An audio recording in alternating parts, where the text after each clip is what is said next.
There's two types of people in this world. There's people who love to say yes, and there are people who love to say no. Which are you? The Doorman. When it comes to the college football tailgating experience, there is no one person as powerful as him. He is the gatekeeper between the bottomless beer-chugging bliss of a fraternity tailgate and the sober streets of the outside world. But before he lets you through, he needs to know the answer to one question. Do you know a brother? To better understand the psychological makeup of the Doorman, I sat down with one at the University of Iowa. What does knowing a brother even mean? If I ask who's that brother, and I call him over, and you can't answer what hometown he's from, you don't know that brother. Mm-hmm. That's one of the first things you learn about someone. Mm-hmm. If you don't know he's from Minnetonka, Minnesota, Naperville, Illinois, you don't know that brother. Mm-hmm. You know his face, and you know that there's beer in there, but you don't know that brother. And if you don't know that brother, your only hope to party is to fall into one of three pre-approved groups. Someone who is in the brotherhood, friend of someone in the brotherhood, or a female. Although these rules are strict, it's not necessarily the Doorman who makes them. Do you make up the directives, or do you get the directives from another more powerful group? I would say the people who give it to us would probably be older actives. People who have kind of been through this before and know what kind of, the guidelines entail.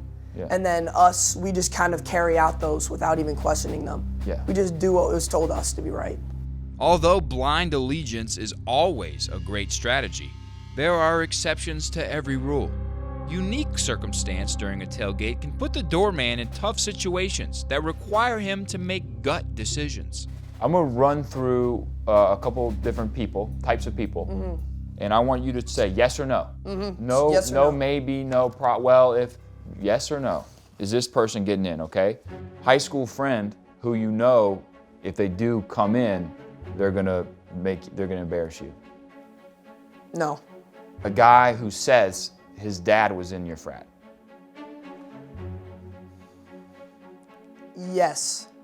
Guy who you know has a hot sister who might come. Yes. Wall Street banker who claims he can buy you. Yes.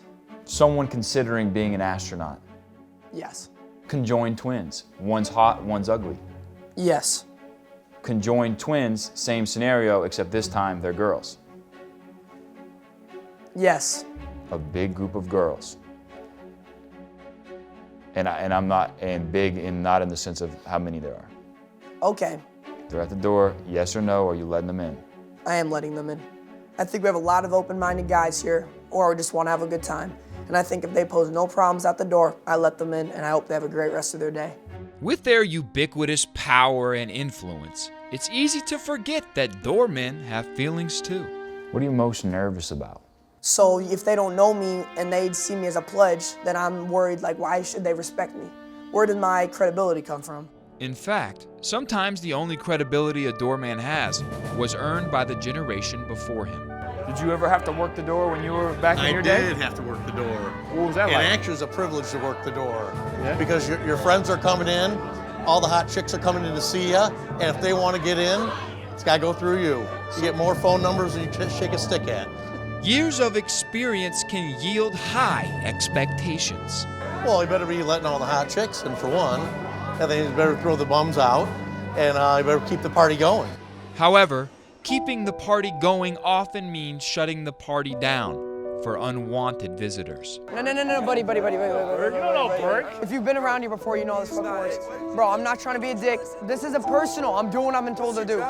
The truth is that to keep the party exclusive, the doorman must keep many groups out. Yet one demographic never has a problem. Meredith, let's go, you stupid hoe. When you got in the party today, how were you treated? Was it hard for you to get in the party? No. Was it hard for you to get in the party Walked today? right in. How? Why? Because I'm a girl. Yeah. You knew that. I knew coming into it, yeah. You can go to any party if you're a girl. Did you talk to the door guy? No. I didn't even know there was a door guy. Easy access for women is no mistake. You know, making sure that we're controlling the guy-to-girl ratio is pretty important at times. Tell me more about that. What is that?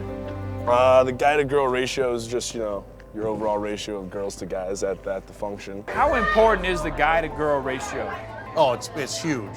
You want all the chicks are there, and a few guys. You want your fraternity, all your fraternities there. And what do you want it to be? Primarily, a positive ratio is good for the street cred. You have to make sure the odds work out where it's 4 to 1. So what I know is that if you're saying the guy number first and the girl number second, it's 1 to 8 or I'm irate, and that's my line at the door. Each person I spoke with had their own ideal ratio.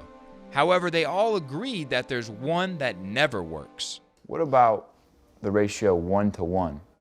On paper, that's one of those things like the math checks out on paper, but when you apply it to real life, it never works out like that. And I kind of feel like that leads to a middle school dance dynamic, where it's kind of like Michael Strahan's teeth, one are on one side, one are on the other. And I feel like a lot of boys will tend to go towards the boys, will be playing pong, doing other stuff, and the girls will be going over there, just kind of doing their thing. And I don't think that's good for anyone. If there's a 1-to-1, then like every single guy's like, oh, I'm gonna actually have to do something with it. I'm gonna have to talk to a girl. Right, like I'm going to have to do something.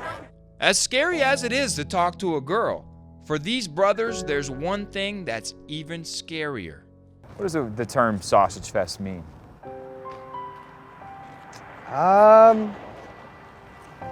Bunch of dudes. Bunch of dudes. Bunch of dudes. Is that something that you want to happen? No. This makes you laugh, doesn't it? It does. If the tailgate is a sausage fest, that's undeniable proof that the doorman has failed. So to ensure his success, these brothers prefer that their doormen pursue the impossible. What's the opposite of a sausage fest? Ooh, I would say like a panty party or something. Just like I don't know, just a bunch of titties or something. I don't know.